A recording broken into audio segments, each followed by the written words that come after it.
ما الذي يفرق بيننا وبينهم؟ منهج السلف، لأن السلف هم الذين فهموا الكتاب والسنة وساروا عليهما، فنحن نتبع السلف الصالح. எல்லா ரமதானை போல இந்த ரமதானும் கழிய போகிறதா? எல்லா நோன்புகளை போல இந்த நோன்பும் கழிய போகிறதா? அல்லது இந்த ரமதான் ஒரு மாற்றத்திற்கான ரமதானா? அல்லது இந்த நோன்பு என் வாழ்க்கையில் ஒரு மாற்றத்தை ஏற்படுத்துவதற்கான ஒரு ரமதானா என்பதில் அல்லாஹ்வின் அடியார்களே சிந்தித்து செயல்படுவது நீங்கள் தான். நேரத்தை அல்லாஹ்வை வணங்குவதில் செயல்படுத்துங்கள். புறம் பேசாதீர்கள், கோபப்படாதீர்கள், ஏச வேண்டாம், பேச வேண்டாம். இந்த மாதத்திற்கென்று சங்கை இருக்கிறது. மற்ற மாதங்களில் ஹராமை காட்டிலும் இந்த மாதத்தில் ஹராம்கள் ஆக மிகவும் கண்டிக்கத்தக்கதாக இருக்கின்றன. அதனால் அல்லாஹ்வின் அடியார்களே பார்வையை தாழ்த்துங்கள், உங்களுடைய கோபத்தை அடக்குங்கள், உங்களுடைய நஃப்ஸை கட்டுப்படுத்துங்கள். முக்கியமாக ஐவேளை தொழுகையை பேணுங்கள். அதுதான் அடிப்படை.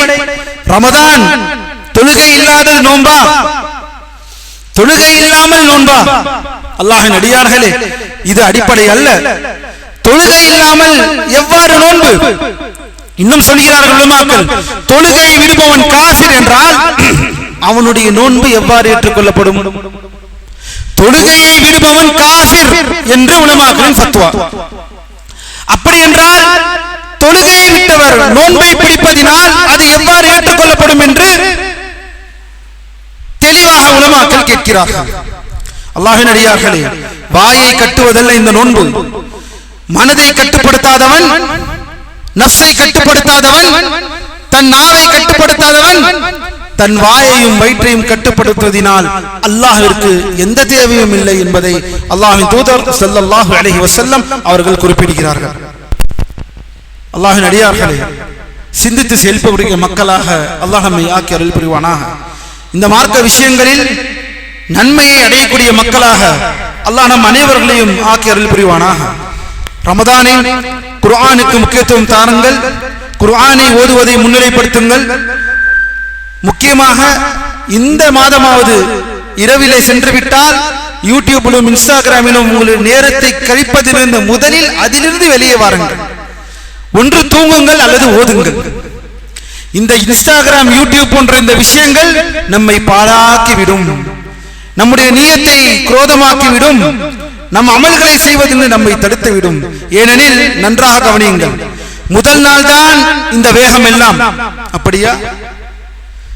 எல்லோரும் போல மாதத்தை அடைந்து விட்டோம், அதனால் அந்த வேகம் சற்று வைத்திருக்கிறோம். இரண்டாவது நாள், மூன்றாவது நாள், நான்காவது நாள் எப்படி இருக்க போகிறது நம் பள்ளி, அல்லாஹ்வுடைய பள்ளிவாசல்கள் வழக்கம் போல? அப்படியா? ஐந்தாவது நாள், மூன்றாவது நாள் வந்து விட்டது என்றால் அதே ஒரு சஃப், அதே ஒரு சஃப். அல்லாஹ்வின் அடியார்களே, இது அல்ல நபி வழி. அமல்களை அதிகப்படுத்துங்கள், சத்தியத்தை அதிகப்படுத்துங்கள், உறுதியாக நிலை பெற்றிருக்க வேண்டும். அல் இஸ்திகாமா. இன்னல்லதீன காலூ ரப்புனா அல்லாஹ் சும்ம இஸ்தகாமு. அல்லாஹ் தான் என்னுடைய ரப்பு என்று சொல்பவர்கள் மட்டுமல்ல, அவர்கள் அதில் நிலைத்து நின்றார்கள், அவர்கள் அதில் உறுதியாக. இந்த உறுதி, இந்த முதல் நாளில் வந்து தொழுத இந்த உறுதி கடைசி நாள் வரை இருக்க வேண்டும் என்றால் அல்லாஹ்வின் அடியார்களே நாம் அந்த உறுதியை எடுக்க வேண்டும். அல்லாஹ்விடம் அதிகம் அதிகம் துஆ செய்ய வேண்டும். அல்லாஹ்வை நினைவுபடுத்தக்கூடிய நண்பர்களோடும் மக்களோடும் நாம் பழக வேண்டும். இந்த ரமதானை எப்படி இந்த ரமதானை ஆரம்பித்தோமோ அதே போல் இந்த ரமதானை முடிப்பவர்களாக அல்லாஹ் நம்மை ஆக்குவானாக. இதுவரை செய்த தவறுகளா? அல்லாஹ்விடம் பாவ மன்னிப்பு கேளுங்கள். இதுவரை செய்த பாவங்களா? அல்லாஹ்விடம் பாவ மன்னிப்பு கேளுங்கள். அல்லாஹ்வுடைய கருணையிலிருந்து, அல்லாஹ்வுடைய ரஹ்மத்திலிருந்து நிராசை அடைந்து விடாதீர்கள். அல்லாஹ்வின் அடியார்களே, லா தக்னது மின் ரஹ்மத்தில்லாஹ், லா தக்னது மின் ரஹ்மத்தில்லாஹ். அல்லாஹ்வுடைய ரஹ்மத்திலிருந்து ஒருபோதும் நிராசை அடைந்து விடாதீர்கள், ஒருபோதும் நிராசை அடைந்து விடாதீர்கள். அல்லாஹ் என்னை மன்னிக்க மாட்டான், அல்லாஹ்வுடைய மன்னிப்பு எனக்கு கிடைக்காது என்ற அந்த கெட்ட எண்ணத்தை நீங்களே வைத்து உங்களுக்கே நீங்கள் பாரதூரமான நிலைக்கு உங்களை கொண்டு சென்று விடாதீர்கள். அல்லாஹ்வின் அடியார்களே, அல்லாஹ் தண்டிக்கவும் செய்வான் என்ற அந்த பயமும் இருக்க வேண்டும், அல்லாஹ் மன்னிக்கவும் செய்வான் என்ற அந்த நல்லெண்ணமும் இருக்க வேண்டும். இதை இரண்டும் சேர்ந்தால்தான் வணக்கம். இதை இரண்டும் சேர்பவன் தான் முஃமின். இதே அவனை நடுநிலையான பாதைக்கு கொண்டு செல்லும். தவறு செய்தால் பயப்பட வேண்டும், அதே சமயம் தவறிலிருந்து மீண்டு வருவதற்கு பாவ மன்னிப்பை தேடினால் அல்லாஹ் என்னை மன்னிப்பான். அதற்கான மாதம் இந்த ரமதான் மாதம். ஒரு முடிவை எடுக்க வேண்டும் அல்லாஹ்வின் அடியார்களே. அப்படிப்பட்ட மக்களாக அல்லாஹ் நம்மை ஆக்கி அருள் புரிவானாக. அதன் வாயிலாக அந்த குர்ஆனை படிக்க வேண்டும், அந்த குர்ஆனின் கருத்தை உள்வர வேண்டும் என்றால் நாம் இந்த மாதத்தில் தொடர் கல்வி அமர்வில் வருகிறோம். வலில்லாஹில் ஹம்த்.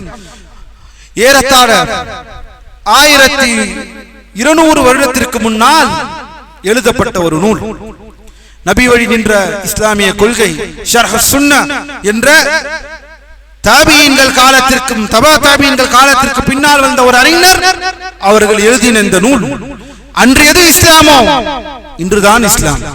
அன்று எது இஸ்லாமாக பார்க்கப்பட்டதோ அதேதான் நமக்கும் இன்று இஸ்லாம். அன்று யாருக்காக இந்த அறிஞர் எழுதினாரோ அதேதான் நமக்கும் இந்த அறிஞர் இதைதான் எழுதியிருக்கிறார்கள். குர்ஆனையும் சுன்னாவையும் அடிப்படை ஆதாரங்களை அனைத்தையும் உள் புகுந்து இதில் எழுதப்பட்ட இந்த நூலைத்தான் இன்ஷா அல்லாஹ் அல்லாஹ்வின் அடியார்களே இந்த ரமதான் மாதம் தொடர் முழுவதுமாக நாம் படிக்க இருக்கிறோம். இந்த நூலின் பெயர் ஷர்ஹ் சுன்னஹ், நபி வழி நின்ற இஸ்லாமிய கொள்கை. மேலும் இந்த நூலை எழுதினவர் யார் என்றால் அபு முஹம்மத் அல் ஹசன் இப்னு அலி இப்னு அல் கலஃப் அல் பர்பஹாரி ரஹிமஹுல்லாஹ் ரஹ்மத்துல்லாஹி அலைஹி. அவரின் பெயர் அல் ஹசன். அவரின் பெயர் அல் ஹசன். அவருடைய குன்யா அபு முஹம்மத். பிறந்த வருடம் ஏறத்தாழ 250 ஹிஜ்ரி. அவர் இறந்த வருடம் 329. வாழ்ந்த நாடு பக்தாத். பக்தாதுடைய நகரத்தில் அன்று இஸ்லாமிய கொள்கையை, மார்க்க கொள்கையை 4 இமாம்கள் அடிப்படையில் வந்த இமாம் அபு ஹனீஃபா, இமாம் மாலிக், இமாம் ஷாஃபிஈ, இமாம் அஹ்மத் இப்னு ஹம்பல் 4 இமாம்கள் வெளிவந்த சத்திய அஹ்லுஸ் சுன்னah வல் ஜமாஅவின் கொள்கையை தூக்கி பிடித்த இமாம்களில் இந்த இமாமும் ஒருவர். அல் இமாம் அபு முஹம்மத் அல் ஹசன், சுருக்கமாக அல் பர்பஹாரி என்று அழைக்கப்படுகிறார்கள். அல் பர்பஹாரி என்றால் என்ன? இந்த அல் பர்பஹார் என்ற இந்த வார்த்தை என்னவென்றால் இந்தியாவிலிருந்து கட்டைகள் இறக்குமதி படக்கூடிய அல்லது இந்தியாவிலிருந்து ஒரு மூலிகையை இறக்குமதி செய்வார்களாம். அந்த மூலிகையின் பேர் பர்பஹார். இது அன்று 1100 வருடத்திற்கு முன்னால் இந்தியாவிலிருந்து அவர்கள் பக்தாதிற்கு இறக்குமதி செய்வார்கள் அந்த மூலிகை சம்பந்தப்பட்ட வியாபாரத்தில் இந்த இமாமும் அவர்கள் குடும்பமும் ஈடுபட்டதினால் அவர்களை அல் பர்பஹாரி என்று அவர்களை அழைக்கப்படுவார்களாம். ஆக மொத்தம் இந்த இமாம் நம்முடைய நாட்டிற்கு சற்று நெருக்கமாகவே ஆகிவிட்டார்கள். இவர்கள் எழுதின இந்த நூல் ஷர்ஹ் சுன்னஹ், நபி வழி நின்ற இஸ்லாமிய கொள்கை, அனைத்து முஸ்லிம்களும் படிக்க வேண்டிய ஒரு நூல், அனைத்து முஸ்லிம்களும் தெரிந்து கொள்ள வேண்டிய ஒரு நூல். மார்க்க அடிப்படையை தெளிவாக குர்ஆன் சுன்னா ஆதாரத்தோடு தெளிவுபடுத்தக்கூடிய நூல். இந்த நூலைத்தான் அல்லாஹ்வின் அடியார்களே நமது இஸ்லாம் தமிழ் பதிப்பகம் மூலமாக இன்ஷா அல்லாஹு தஆலா இந்த நூலை வெளிவருவதற்கு பிஇذنில்லாஹ் முயற்சிகள் செய்து வந்து கொண்டிருக்கிறோம். ஏறத்தாழ அல்லாஹ் நாடினால் பெருநாள் ஷவ்வாலுடைய இறுதியில், அதாவது ரமதான் முடிந்ததற்கு பிறகு இன்னும் ஒரு 1.5 மாதத்தில் பிஇذنில்லாஹ் நம்முடைய இந்த ஷர்ஹ் சுன்னா இந்த நூல் ஆதார அடிக்குறிப்புகளுடன் நமது மொழிபெயர்ப்பில், தமிழ் மொழிபெயர்ப்பில் இன்ஷா அல்லாஹ் இஸ்லாம் தமிழ் பதிப்பகத்துடைய முதல் நூலாக வெளிவர இருக்கிறது.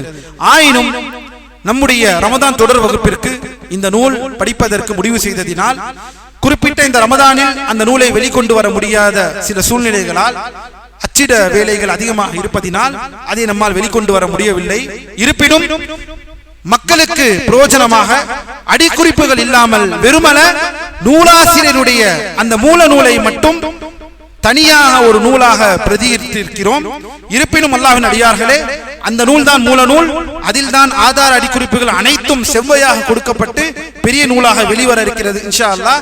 இருப்பினும் இந்த நூல் உங்களுக்கு வழங்கப்படும் பீதினில்லாஹ். இந்த நூலை நாம் இந்த மாத தொடர் வகுப்பிற்கு படிப்பதற்கு இது மிகவும் உதவியாக இருக்கும் பீதினில்லாஹி ரப்பில் ஆலமீன். அல்லாஹ்வின் அடியார்களே, ரமதானை பற்றி பார்த்தோம், இந்த நூலை பற்றி பார்த்தோம், இந்த நூலுக்கு தேவையான விஷயத்தை தெரிந்து கொண்டோம், நூலாசிரியரை பற்றி பார்த்துக் கொண்டோம். அல்ஹம்துலில்லாஹ். நேரடியாக நூலுக்குள் செல்வோம். கவனமாக இந்த நூலை தேவைப்படுபவர்களுக்கு இந்த நூலை இன்ஷா அல்லாஹ் எத்தனை பிரதிகள் இருக்கிறது என்று தெரியவில்லை, அதற்கேற்றவாறு பிஇذنில்லாஹி ரப்பில் ஆலமீன் இந்த நூலை வாங்கிக் கொள்ளலாம் பிஇذنில்லாஹ்.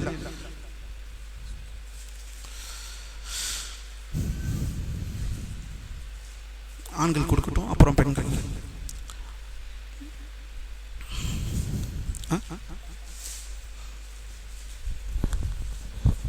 பெரியவங்களுக்கு பெரியவங்களுக்கு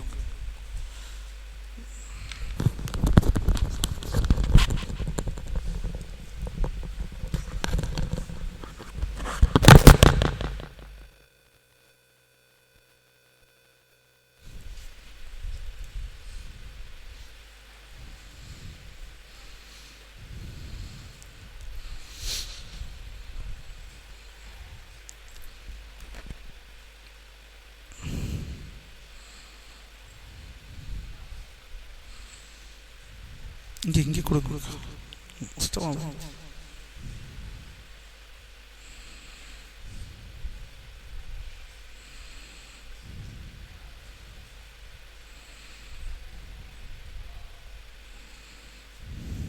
அங்க கொடு.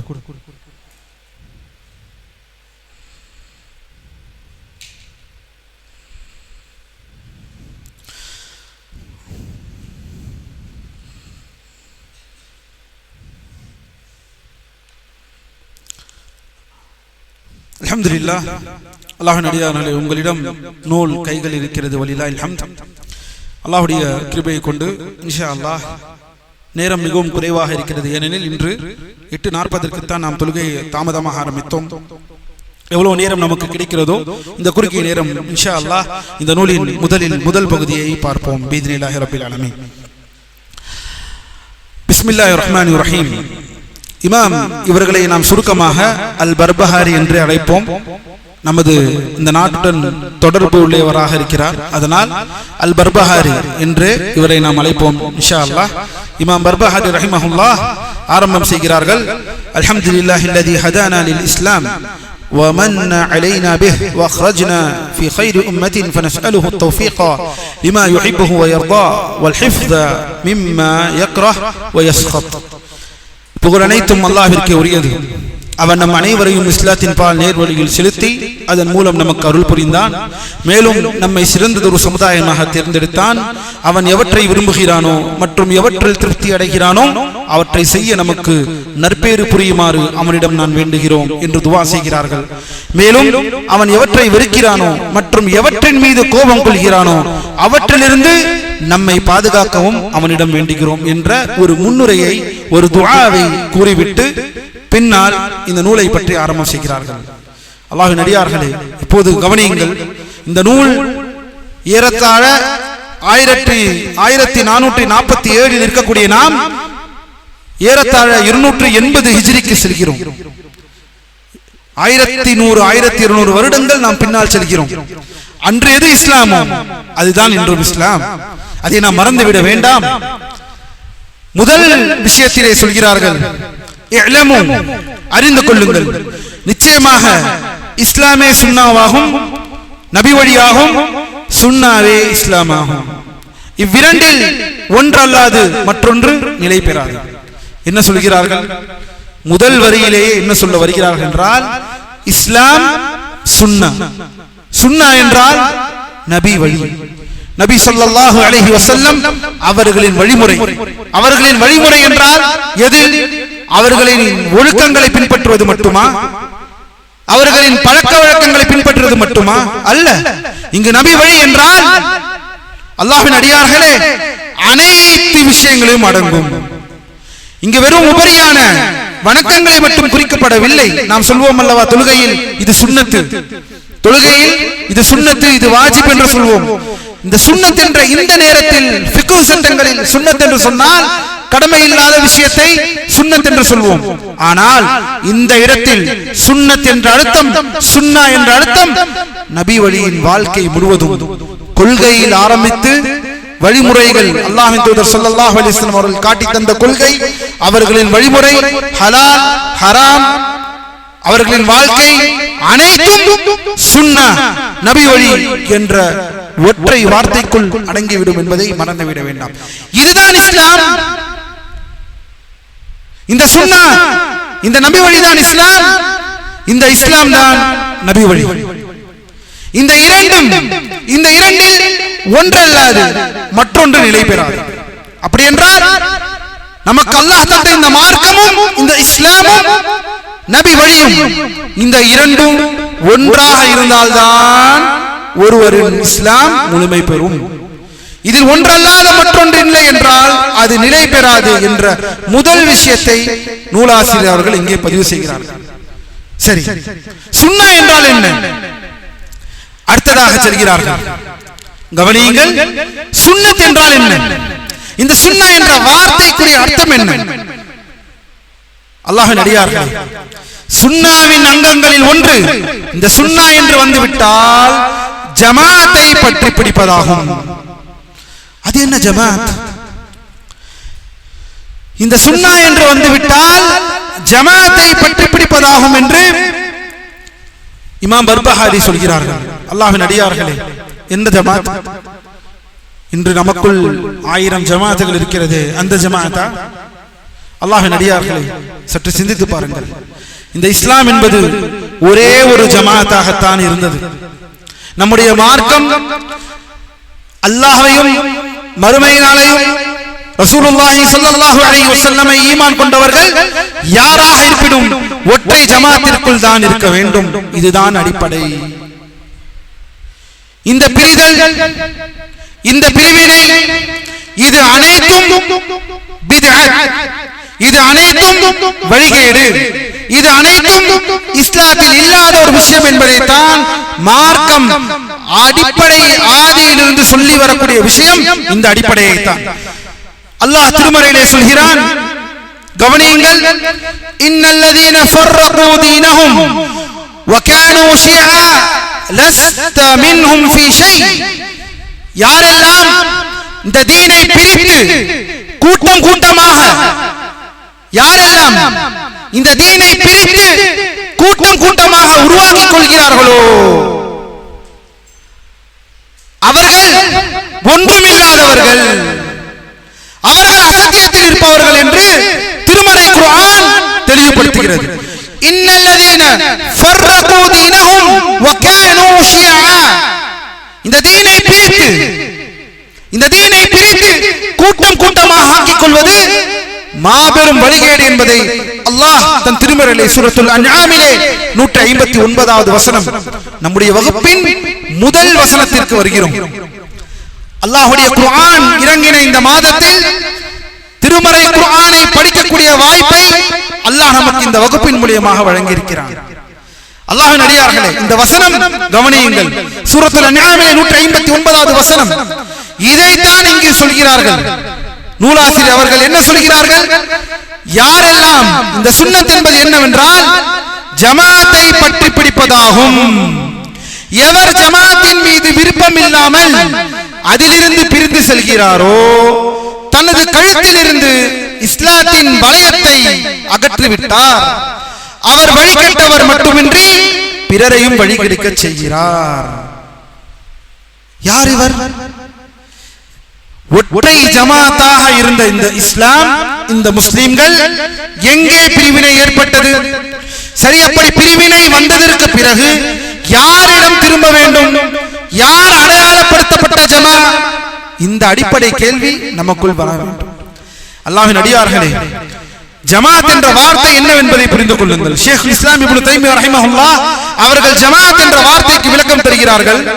குர்ஆன் மற்றும் சுன்னாவை முன் சென்ற ஸலஃபுஸ் ஸாலிஹீன்கள், அதாவது சஹாபாக்கள், தாபிஈன்கள், தபா தாபிஈன்கள் வழிமுறையையும் கெட்டியாக பிடித்துக் கொண்டு அல்லாஹ்வின் வார்த்தைகளை விட மற்ற எவரின் வார்த்தைகளையும் மேலாக முன்னிறுத்தாமல் அல்லாஹ்வின் தூதரின் வழிகாட்டலை விட மற்ற எவருடைய வழிகாட்டலையும் முன்னிறுத்தாமல் நன்மையிலும் இறையச்சத்திலும் ஒவ்வொருவருக்கொருவர் ஒத்துழைத்து சத்தியத்தின் மீது ஒன்றுபட்டு தங்களுக்குள் இரக்கம் காட்டக்கூடியவர்கள் தான் ஜமாஅத்.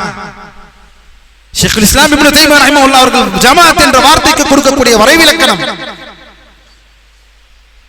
குர்ஆனையும் சுன்னாவையும் பற்றி பிடித்து கவனியுங்கள்.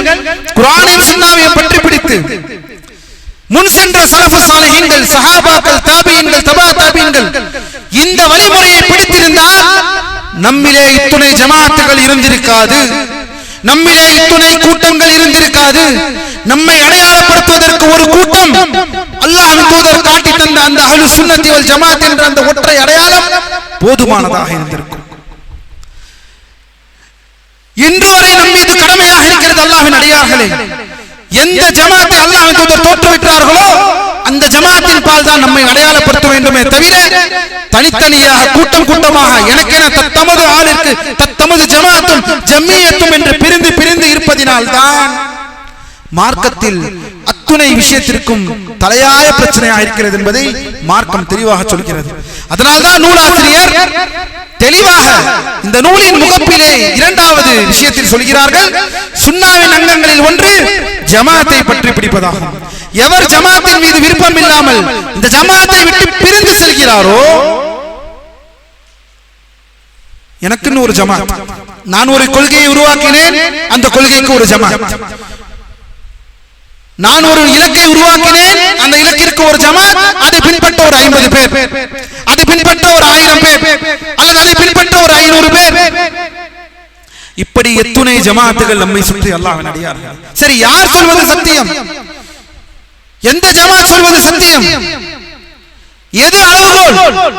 அளவுகோல் சஹாபாக்கள், அளவுகோல் நபித்தோழர்கள். நபித்தோழர்களை விட அளவுகோல் என்பது இந்த விஷயத்தில் எதுவும் இல்லை என்பதை மார்க்கம் தெளிவாக சொல்கிறது. ஏன்? அல்லாஹ் தன் திருமறையிலே கூறுகிறான், وَمَن يُشَاقِقِ الرَّسُولَ مِن بَعْدِ مَا تَبَيَّنَ لَهُ الْهُدَى وَيَتَّبِعْ غَيْرَ سَبِيلِ الْمُؤْمِنِينَ نُوَلِّهِ مَا تَوَلَّى وَنُصْلِهِ جَهَنَّمَ وَسَاءَتْ مَصِيرًا.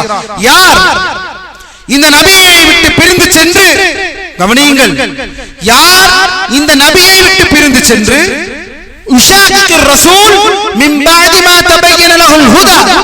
சத்தியம் இதுதான் என்று தெளிவாக அவர்களுக்கு காட்டப்பட்ட பிறகும் அவர்கள் இந்த நபியிலிருந்து பிரிந்து முஃமின்கள் அல்லாத பாதையை, அல்லாத வேறு பாதையை தேர்ந்தெடுத்து செல்கிறார்களோ, பின்பற்றுகிறார்களோ, அவர்களை போகும் பாதையிலேயே அல்லாஹ் விட்டு விடுவான்.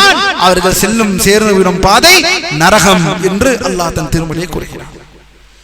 இந்த இடத்தில் உலமாக்கள் சொல்கிறார்கள், முஃமின்கள் அல்லாத பாதை என்றால் இங்கு முஃமின்கள் யாராக இருக்க முடியும்? அதே வசனத்தில் அல்லாஹ் தன் தூதரை பற்றி சொல்கிறான். இந்த தூதருக்கு பிறகு முஃமின்கள் என்றால் அது சஹாபாக்கள் ரிதுவானுல்லாஹி அலைஹிம்.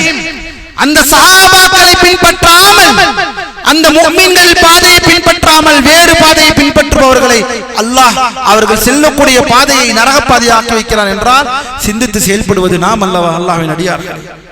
இன்னும் எத்துணை ஜமாத், இன்னும் எத்துணை பிரிவுகள். 250 ஆண்டு காலத்தில் வாழ்ந்த ஒரு இமாம், அவர் எழுதின 1200 வருடத்துக்கு முன்னால் எழுதின இந்த வரிகள் இன்று வரை பொன்னான முறையில் நமக்கு பொருந்துகிறது என்றால் ஏன்? என்ன காரணம்? எதனால் நமக்குள் இத்தனை பிரிவுகள்? எதனால் நமக்குள் ஒற்றை கூற்றில் ஒற்றை கருத்து நம்மிடம் இல்லையே? எதன் அடிப்படையில்? அடுத்ததாக வாருங்கள் அல்லாஹ்வின் அடியார்கள், எல்லோரும் குர்ஆன் சுன்னா என்றுதான் சொல்கிறோம். ஆம், எல்லோரும் குர்ஆன் என்று சொல்கிறோம், எல்லோரும் ஆதாரம் என்று சொல்கிறோம். சரி, என்ன பிரச்சனை? எல்லோருக்கும் ஒரு குர்ஆன் தானே, எல்லோருக்கும் ஒரு சுன்னா தானே, ஒரு நபி வழி தானே. அப்படி இருந்தும் ஏன் நமக்குள் இத்தனை பிளவுகள்? எதனால் நமக்குள் இத்தனை பிளவுகள்? அல்லாஹ்வின் அடியார்களே, சற்று சிந்தித்து பாருங்கள். இந்த பிளவுகள் வரக்கூடிய காரணம் குர்ஆன் சுன்னாவை நமக்கு வைத்திருந்தால் மட்டும் போதாது, அதை அல்லாஹ்வின் தூதரிலே உற்ற சஹாபாக்கள் அதை எவ்வாறு பார்த்தார்களோ, அல்லாஹ்வின் தூதர் ஸல்லல்லாஹு அலைஹி வஸல்லம் அந்த குர்ஆனையும் சுன்னாவையும் எந்த கண்ணாடியை போட்டு அல்லாஹ்வின் தூதர் சஹாபாக்களை பார்க்க சொல்லி கற்றுத் தந்தார்களோ அந்த கண்ணாடியை போட்டு குர்ஆனையும் சுன்னாவையும் நாம் பார்க்காமல் நம்முடைய சுய புத்தியை கொண்டு அந்த குர்ஆனையும் சுன்னாவையும் பார்த்தால் வெற்றி அடைந்து அல்லாஹ்வுடைய திருப்தியை குர்ஆனிலே அல்லாஹ் அவர்களை புகழ்ந்து அவர்களை திருப்தி அடைந்த ஒரு சமுதாயம் என்றால் அது சஹாபாக்கள். அந்த வெற்றி அடைந்த சஹாபாக்கள் இந்த குர்ஆனையும் சுன்னாவையும் எப்படி புரிய வேண்டும் என்று நபி அவர்கள் எங்களுக்கு கற்றுத் தந்தார்கள். அதன் வழியிலே நாங்கள் இந்த குர்ஆனையும் சுன்னாவையும் புரிந்து கொள்வோம் என்ற அந்த புரிதலை விட்டவர்கள் தான் இன்று எனக்கும் ஆதாரம் குர்ஆன் சுன்னா என்று சொல்லலாம், ஆனாலும் நமக்குள் பிரிவினையும் வேறுபாடுகளும் இன்று இருந்து கொண்டிருக்கிறது. பல வழிகளின் மூலமாக அல்லாஹ் நம்மை பாதுகாக்க வேண்டும். அல்லாஹ்வின் அடியார்களே, எவ்வளவு தெளிவாக சொல்ல முடியும் என்றால், ஏன் ஜமாத்தை விட்டு பிரிகிறவரை, ஜமாத்தை விட்டு பிரிபவரை இஸ்லாம் என்ற வளையத்தை அவர் அகற்றி விட்டார் என்று யார் சொல்கிறார்? எந்த ஜமாத்? ஆளாளுக்கு ஒரு ஜமாத் இருக்கிறது, அந்த ஜமாத்தா? நான் கேட்கிறேன் ஒரே கேள்வி, ஒரே கேள்வி. இந்த நூலில் இமாம் பர்பஹாரி ஜமாத்தை பிரிந்து செல்கிறார் என்று சொல்கிறார்கள். எந்த ஜமாத்? லெட்டர் பேடில் ட்ரஸ்டில் பதிவு செய்யப்பட்ட எந்த ஜமாத்? எந்த ஜமாத்தை இங்கு சொல்லப்படுகிறது? அல்லாஹ்வின் அடியார்களே, நம் எல்லோருக்கும் ஒரு ஜமாத் இருக்கிறது. அதுதான் அஹ்லுஸ் சுன்னத்தி வல் ஜமாஅத். அதுதான் அல்லாஹ்வின் தூதர் நமக்கு காட்டி தந்த ஜமாத். அதுதான் சஹாபாக்கள் பயணித்த அந்த ஜமாத். பனு இஸ்ரேலர்கள், யஹூதுகள், நஸாராக்கள் பிரிவார்கள். என்னுடைய கூட்டம் 73ஆக பிரியும், அதில் 72 நரகம் செல்லும், ஒரே கூட்டம், ஒற்றை கூட்டம் சொர்க்கத்திற்கு செல்லும். அது யார் என்று கேட்டார்கள். அல்லாஹ்வின் தூதரின் தோழர்கள். அல்லாஹ்வின் தூதர் பதில் கூறினார்கள், மா அன அலைஹி வ அஸ்ஹாபி. திருமதியிலே பதிவு செய்யப்பட்ட ரிவாயா, நானும் எனது தோழர்களும் இன்று எதில் இருக்கிறோமோ அதில் பயணம் செய்பவர்கள் அனைவர்களும் இந்த ஒற்றை ஜமாத்தில் இருப்பவர்கள். இந்த ஜமாத்தை அடையாளப்படுத்துவதற்கு நாம் எங்கே தேடுவது? குர்ஆனையும் சுன்னாவையும் திரும்பினால் தானே. நம் எல்லோருக்கும், மறுபடியும் சொல்கிறேன், நம் எல்லோருக்கும் ஒரு ஜமாத் இருக்கிறது. அதுதான் முஸ்லிம்கள் ஜமாத், அஹ்லுஸ் சுன்னத்தி வல் ஜமாத், சஹாபாக்கள் பயணித்த இந்த ஜமாத். நம்முடைய மார்க்க திருப்பு அனைத்திலும் அதிலே திருப்புவோம், நம் கொள்கைகளையும் அதிலே திருப்புவோம், நம்முடைய புரிதல்களையும் அதில் அடிப்படையிலே அமைத்துக் கொள்வோம். நம்முடைய அகீதா சார்ந்த விஷயங்கள், நமது வழிமுறைகள் சார்ந்த விஷயங்கள், அரசியல் சார்ந்த விஷயங்கள், எல்லா விஷயத்திலும் மார்க்கம் தெளிவாக அல் யௌம அக்மல்து லக்கும் தீனக்கும், அல்லாஹ் தன் திருமறையில் சொல்கிறான், இந்த நாள் இந்த தீனை உங்களுக்கு நான் பூர்த்தி செய்து விட்டேன். அல் யௌம அக்மல்து லக்கும் தீனக்கும். அப்படி இருக்கும்போது எந்த பகுதியில் உங்களுக்கு மார்க்கம் தீர்ப்பை தரவில்லை, எந்த பகுதியில் உங்களுக்கு மார்க்கம் தீர்வை தரவில்லை என்று நினைக்கிறீர்கள்?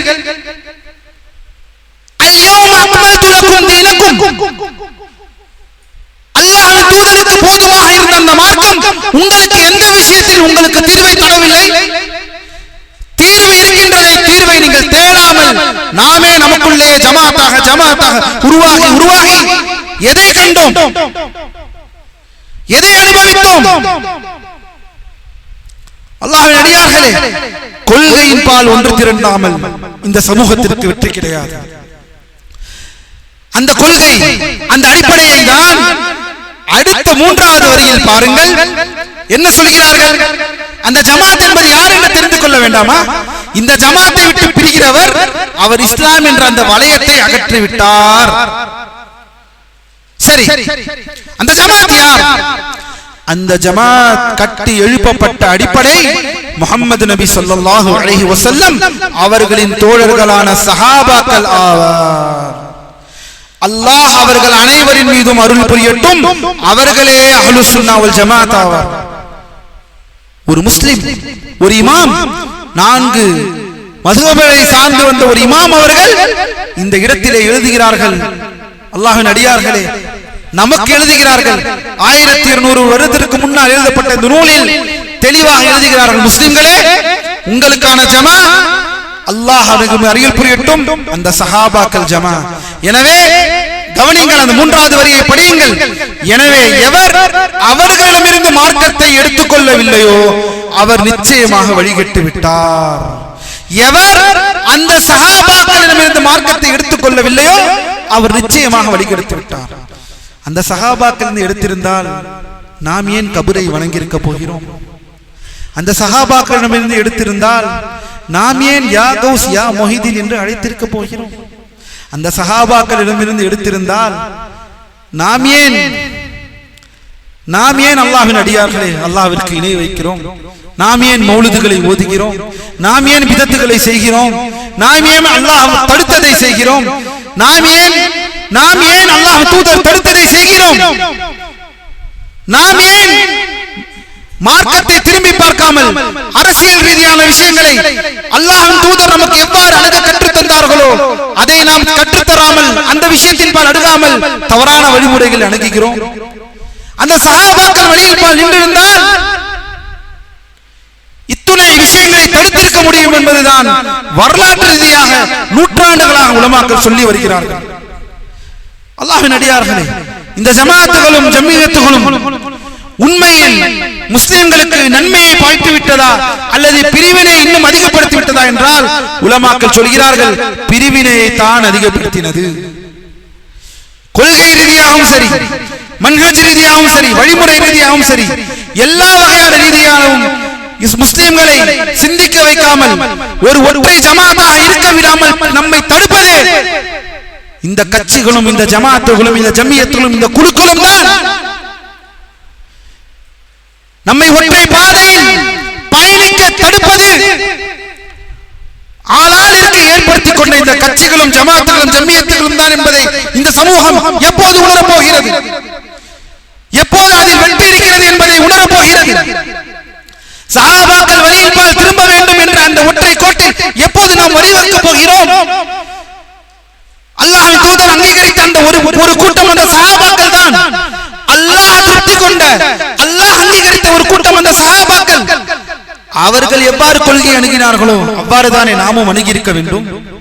அவர்கள் எவ்வாறு வழிமுறைகளை அணுகினார்களோ, அவர்கள் எவ்வாறு ஹலால் ஹராமை அணுகிறார்களோ, அவர்கள் எவ்வாறு அரசியலை அணுகிறார்களோ அவ்வாறு தானே நாமும் இது அனைத்தையும் அணுகியிருக்க வேண்டும். என் கேள்வி, எந்த விஷயத்தில் நீங்கள் கேட்கக்கூடிய கேள்விகளுக்கும் பதில்களுக்கும் தீர்வுகளை மார்க்கம் தரவில்லை என்று நினைக்கிறீர்கள்? அல்லது உங்களை சுற்றி இருப்பவர்கள் மார்க்கம் இந்த தீர்வை தான் தருகிறது என்று சொல்கிறார்கள் என்றால் அதை அளவு போட்டு பார்க்க வேண்டாமா? நமக்கு சத்தியத்தின் அளவுகோல் சஹாபாக்கள் அல்லவா? நமது சத்தியின் அளவுகோல் குர்ஆன் சுன்னா அல்லவா? அதை சரியான முறையில் புரிந்த சஹாபாக்கள் அல்லவா? ஏன் இந்த பிரிவுகள்? உலமாக்கள் சொல்கிறார்கள், அல்லாஹ்வின் அடியார்களே, இந்த ஜம்மியத்துகளையும் இந்த ஜமாத்துகளையும் உருவாக்கி தத்தமது கஷ்டத்தில் இருக்கும் பொழுது அல்லாஹ்வின் தூதர் சொல்கிறார்கள் ஸல்லல்லாஹு அலைஹி வஸல்லம், ஒரு முஃமினின் உடம்பு மற்றொரு முஃமினுடன் சேர்ந்து இருக்கக்கூடிய உடம்பு. ஒருவனுக்கு வலி ஏற்பட்டால் அந்த உடலில் உள்ள ஒரு உறுப்பின் வலியினால் மற்ற அனைவர்களுக்கும் வலி ஏற்படுமா? மற்ற அனைத்து உறுப்புகளுக்கும் வலி ஏற்படுமா? ஆனால் இந்த ஜம்மியத்துகள் ஜமாத்துகள் கட்சிகள் என்று பிரிந்து பிரிந்து அவர்களுடைய இந்த பணப்பெட்டிகள் இருக்கும் பொழுது ஒரு பணப்பெட்டியில் காசு இல்லை என்றால், அதாவது ஒரு பிரச்சனைக்கு ஒரு கூட்டத்திற்கு கஷ்டம் ஏற்படும் என்றால் அதை மற்றொரு கூட்டம் அதை உணர முடியாது. அந்த கஷ்டத்தை ஒருவர் மற்றவர் உணர முடியாது. இப்படி தமக்குத்தானே தனித்தனியாக விஷயங்களை உருவாக்கி ஒற்றை முஸ்லிம்கள் பாதை செல்லக்கூடிய பாதையை தடுத்ததுதான் இந்த கட்சிகளும் இந்த கூட்டங்களும் இந்த ஜமாத்துகளும் முஸ்லிம்களை பிரித்தது. இதை நாம் சொல்லவில்லை.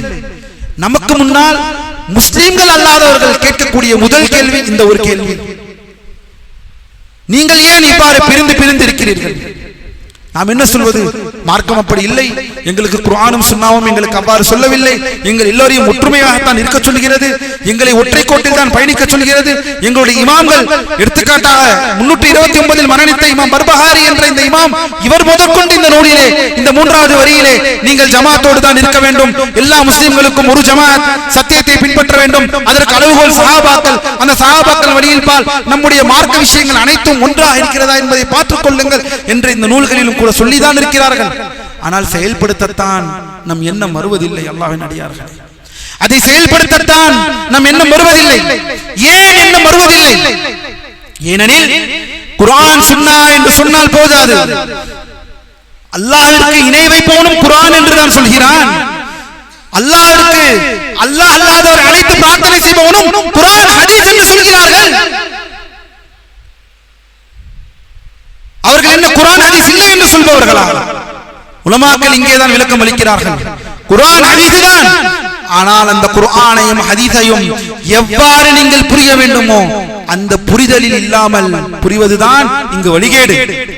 எனக்கு அறிவிருக்கிறது என்பதனால் நீங்கள் அந்த அறிவை குர்ஆனுக்கும் சுன்னாவிற்கும் ஆதாரத்திற்கு மேலே தூக்கி வைத்தால் இந்த வழிகேடுகள் யாவும் நடக்கும். அல்லாஹ்வின் அடியார்களே, உதாரணத்தை சொல்கிறார்கள் உலமாக்கள். ஒரு இருட்டு அறையில் இருக்கிறீர்கள். கண் என்பது அதற்கென்ற ஒரு சக்தி இருக்கிறது. ஆம், கண்ணுக்கு ஒரு சக்தி இருக்கிறது. சரி,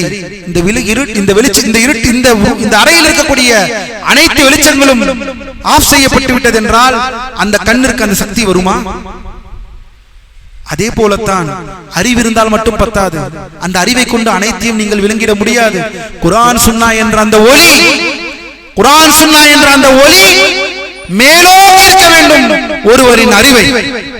அந்த அறிவு குர்ஆன் சுன்னாவை மேலோங்கி விட்டது என்றால் இவ்வாறுதான் தவறான புரிதல்களையும் மார்க்கத்தில் கொள்கைகள் குழப்பங்களை ஏற்படுத்திக் கொள்வார்கள். சிகரை ஏன் மறுக்கிறார்கள்? அறிவை முன்னிறுத்துவதனால். எதனால் சூனியத்தை மறுக்கிறார்கள்? குர்ஆன் தெளிவாக இந்த சூனியம் என்பது மார்க்கத்தில் உள்ள ஒரு விஷயம், அல்லாஹ் நாடினால் என்று இந்த சூனியத்தினால் யாருக்கும் தீங்கிழைக்கப்படாது என்பதை திருமறை குர்ஆன் தெளிவாக சொல்லியும் ஏன் அதை ஏற்றுக்கொள்ள முடியவில்லை? காரணம், தன் அறிவை ஆதாரத்திற்கு மேல் வைத்தால். இவ்வாறுதான் ஒவ்வொரு வழிகேடுகளும். அல்லாஹ்வின் அடியார்களே, வழிகேடு 2 வகைப்படும் அல்லது 3 வகைப்படும் என்று சொல்கிறார்கள். ஒரு கூட்டம் ஆதாரத்தையே நாங்கள் எடுத்துக்கொள்ள மாட்டோம், எங்களுக்கு குர்ஆன் சுன்னாவே கிடையாது என்று சொல்பவர்கள். இவர்கள் காஃபிர்கள், இவர்கள் வழிகட்டு போய்விட்டார்கள். இரண்டாவது கூட்டம் என்னவென்றால், குர்ஆன் சுன்னா இருக்கும், ஆனால் ஒரு சில கற்றறிந்த மறைமுகமான பொருள்களை உடையவர்களை மட்டும்தான் அவர்களுக்கு இந்த வெளிச்சம் தெரியும். நமக்கு புரியக்கூடிய அந்த வெளி விளக்கம் உண்மையான விளக்கம் அல்ல, இதற்கு மறைமுகமான விளக்கங்கள் இருக்கிறது. இந்த விளக்கம் நம்மை போல பொதுமக்களுக்கு தெரியாது, மற்றவர்களுக்கு தான் தெரியும் என்று அழைக்கக்கூடிய வழிகட்ட இந்த சூஃபி கொள்கைகள். இந்த குர்ஆன் வசனம் அல்லாஹ்விற்கு இணை வைக்காதே, அல்லாஹ் அல்லாத மற்றவர்கள் அழைத்து பிரார்த்தனை செய்யாதே என்று தெளிவாக வசனம் இருக்கும். அதை கொண்டு போய் ஒருவரிடம் கொடுத்தால் அவர் சொல்வார், சகோதரே, இது உங்களுக்கு வெளிப்படையாக தெரிந்த விளக்கம், ஆனால் இதற்கு ஒரு உள் விளக்கம் ஒன்று இருக்கிறது. அந்த உள் விளக்கம் ஆரிஃபீன்களுக்கு தான் தெரியும், எங்களில் நம்மில் இருக்கக்கூடிய உலமாக்களுக்கு தான் தெரியும் என்ற மோசமான பாத்தினியா கொள்கை. இந்த பாத்தினியா கொள்கை யூத கிரேக்கர்களிடமிருந்து வந்தது. இந்த பாத்தினியா கொள்கை என்ன? பாத்தினியா கொள்கை என்றால் வெளிப்படையாக குர்ஆனும் சுன்னாவும் ஒரு கருத்தை சொல்லும், அந்த கருத்தை இது அல்ல இந்த கருத்து, இந்த கருத்திற்கு வேறொரு விளக்கம் இருக்கிறது, இதை நம்மை போல சாதாரண மக்கள் புரிந்து கொள்ள முடியாது என்று சொல்லக்கூடிய ஒரு கூட்டம். முதல் கூட்டம் குர்ஆன் சுன்னாவே கிடையாது என்று சொல்பவர்கள். இரண்டாவது கூட்டம் குர்ஆன் சுன்னாவை நம்மை போலவர்கள் புரிந்து கொள்ள முடியாது. மூன்றாவது கூட்டம் இவர்கள் யார்? இவர்கள் குர்ஆன் சுன்னாவை ஏற்றுக்கொண்டிருப்பார்கள், ஆனால் புரிதலில் அந்த புரிதலில் சஹாபாக்கள் புரிதலை வைக்க மாட்டார்கள். முன் சென்றவர்கள் எவ்வாறு புரிந்திருக்க வேண்டும் என்று வைக்காமல் தங்கள் அறிவை முற்படுத்துவார்கள். தங்கள் அறிவை முற்படுத்துவதனால் அனைத்து பலாக்களும் அனைத்து முசீபத்துகளும் அவர்களுக்கு ஆரம்பமாகும். அல்லாஹ் நம்மை நேர்வழியிலே செலுத்துவானாக. அல்லாஹ்வின் அடியார்களே, அல்லாஹ்வின் அடியார்களே, பாரக்கல்லாஹு ஃபீக்கும். அடுத்த ஒரு கேள்வி எழலாம். நீங்களும் தௌஹீதை தான் பேசுகிறீர்கள், நம் ஊரிலே பல ஜமாத்துகளும் பல ஜம்மியத்துகளும் தௌஹீதை பேசத்தான் செய்கிறார்கள். பிறகு என்ன வித்தியாசம்? அல்லாஹ்வின் அடியார்களே, நன்றாக கவனித்துக் கொள்ளுங்கள். நம்முடைய அடிப்படை, நம் அழைப்பு பணியின் அடிப்படை மக்களை கொள்கையின் பால் அழைப்பது, மக்களை சத்தியத்தின் பால் அழைப்பது, மக்களை அல்லாஹ்வின் தூதர் எந்த ஜமாத்தை கொண்டு ஆரம்பித்தார்களோ, சஹாபாக்களை எந்த ஜமாத்திலிருந்து மான அலைஹி வஸஹாபி நானும் எனது தோழர்களும் எதிர்க்கிறார்களோ அந்த ஜமாத்தை அடையாளப்படுத்தத்தான் ஒவ்வொரு முஸ்லிமும் இருக்கிறானே தவிர தத்தமது ஜமாத்தை அடையாளப்படுத்துவதற்கு அல்ல. தெளிவாக புரிந்து கொள்ளுங்கள் அல்லாஹ்வின் அடியார்களே. அழைப்பு பணி செய்வதற்கு இந்த ஜம்மியத்து அவசியமா என்ற ஒரு கேள்வியை முதலில் கேட்டுக் கொள்ளுங்கள். உலமாக்கள் என்ன பதில் சொல்கிறார்கள்? மாபெரும் நமது காலத்தில் வாழ்ந்து மரணித்த இமாம்கள், இமாம் அல்பானி, இமாம் முக்பில், இமாம் ரபி, இமாம் இப்னு பாஸ் போன்ற பல உலமாக்கள் இந்த விஷயத்தில் எவ்வாறு வலிக்கிறார்கள் தெரியுமா? அழைப்பு பணி என்பது முஸ்லிம்கள் அல்லாஹ்வின் தூதர் ஸல்லல்லாஹு அலைஹி வஸல்லம் காலத்தில் குர்ஆன் இருந்தது, சுன்னா இருந்தது, மக்கள் இருந்தார்கள், மக்களுக்கு வழி நடத்தினார்கள். ஒருவர் கல்வியை படித்தார், அந்த கல்வியை மற்றவருக்கு சொல்லிக் கொடுத்தார். இவ்வாறுதான் இஸ்லாம் ரோமம் பாரசீகம் வரை பறந்தது. எந்த ஒரு ஜமாத்தை, எந்த ஒரு குழுக்களின் தனித்தனி ஜம்மியத், ஒரு முஸ்லிம்கள் அனைவரும் ஒரு மனிதனின் பின்னால், ஒற்றை மனிதன் முஹம்மது நபி ஸல்லல்லாஹு அலைஹி வஸல்லம் என்ற ஒற்றை மனிதர்களுக்கு பின்னால், அந்த தூதருக்கு பின்னால் வழி நின்றார்கள். அவர்கள் சென்றதற்கு பிறகு சஹாபாக்கள் இவ்வாறு வழிநடத்தினார்கள். எந்த ஜமாத்தும் எந்த ஜம்மியத் இருந்தது என்றுதான் உலமாக்களின் ஒற்றை கேள்வி. கொள்கையை சொல்வதற்கும் சத்தியத்தை சொல்வதற்கும் அல்லாஹ்வின் அடியார்களே அமைப்புகள் தேவையில்லை, பள்ளிவாசல்களும் சத்தியத்தை சொல்லக்கூடிய பாடசாலைகளும் தான் தேவை என்று உலமாக்கள் பிரிக்கிறார்கள். இந்த அமைப்புகள் என்பது வேறு. சத்தியத்தை பரப்புவதற்கும் கொள்கைகளை பரப்புவதற்கும் பள்ளிவாசல்களும் சத்தியத்தை சொல்லக்கூடிய மாணவர்களும் மாணவ கண்மணிகளும் உலமாக்களும் தான் தேவை. இதுதான் நபி வழியாக இருந்தது, இது நபி வழி அல்ல என்பதை உலமாக்கள் தெளிவாக பிரிக்கிறார்கள். புரிந்து கொள்ளுங்கள். நமக்கு எல்லாருக்கும் ஒரு ஜமாத் என்பதை மறந்து விடாதீர்கள் அல்லாஹ்வின் அடியார்களே. நாம் எல்லோரும் ஒரு ஜமாத்தில் இருக்க வேண்டியவர்கள். நாம் எல்லோருக்கும் ஒரே ஜமாத், அதுதான் அஹ்லுஸ் சுன்னத்தி வல் ஜமாஅ, அதுதான் சஹாபாக்கள். இதை நானும் மறுக்க மாட்டேன், நீங்களும் மறுக்க மாட்டீர்கள் என்றால் நமக்குள் ஏன் ஒரு புது அடையாளம், நமக்குள் ஏன் ஒரு புதியான ஒரு அடையாளத்தை நாமே ஏற்படுத்திக் கொள்கிறோம்? எந்த விஷயத்தில் உங்களுக்கு மார்க்கம் தீர்வு தரவில்லை என்பதை தயவு செய்து நம்மிடம் வந்து சொல்லுங்கள். அல்லாஹ் நம்மை நேர்வழியிலே செலுத்துவானாக. உலமாக்கள் சொல்கிறார்கள் அல்லாஹ்வின் அடியார்களே, இந்த அமைப்பு என்பது முஸ்லிம்களை பிளவு செய்வதற்காகவே உருவாக்கப்பட்ட விஷயங்கள்.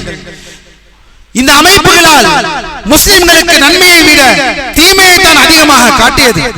அதுதான் நிதர்சன உண்மையாகவும் இருக்கிறது. நமது சூழலிலும் முஸ்லிம்கள் பிரிந்து பிரிந்து வாழ்வதற்கான காரணமும் இந்த அமைப்புகளும் இந்த ஜம்மியத்துகளும் தான் என்பதை ஷேக் முக்பில் ரஹிமஹுல்லாஹ், ஷேக் ரபி, ஷேக் அல்பானி போன்ற உலமாக்கள் இதை தெளிவாக விளக்குகிறார்கள். அல்லாஹ்வின் அடியார்களை சற்று சிந்தித்து பாருங்கள்.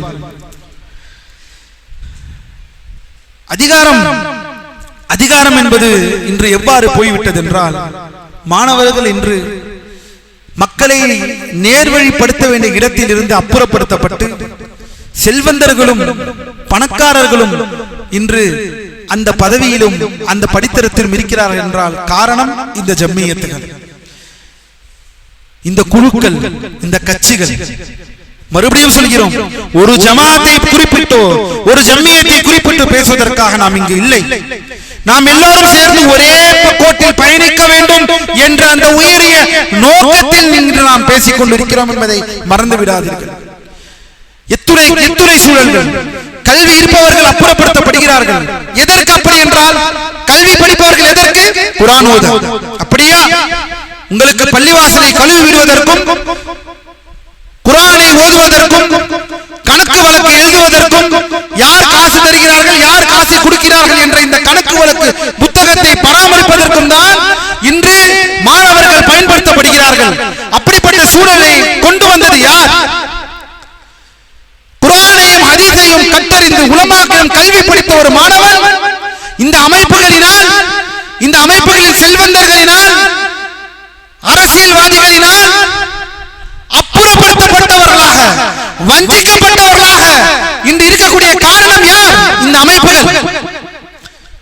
மக்களை வழிநடத்தக்கூடிய இடத்தில் குர்ஆனையும் சுன்னாவையும் சத்தியத்தையும் சஹாபாக்கள் வழிவந்த ஒரு தாலிபுல் இல்ம், ஒரு கல்வியாளரை முன்னிறுத்தப்படாமல் அரசியல்வாதிகளையும் செல்வந்தர்களையும் அல்லது குறிப்பிட்ட ஒரு ஜமாத்திற்கு அதிகமாக டொனேஷன் தருபவர்களையுமே முன்னிறுத்தப்பட்டு படிக்காமல் இப்னு பாஸ், இப்னு உஸைமீன் போன்ற உலமாக்களே யார் என்று தெரியாமல் 30 வருடமாக எதையும் கற்றுக்கொள்ளாமல் உலமாக்களை அடையாளம் கூட தெரியாமல் இருப்பவர்கள் மார்க்க விஷயங்களை வழிநடத்துபவர்களா?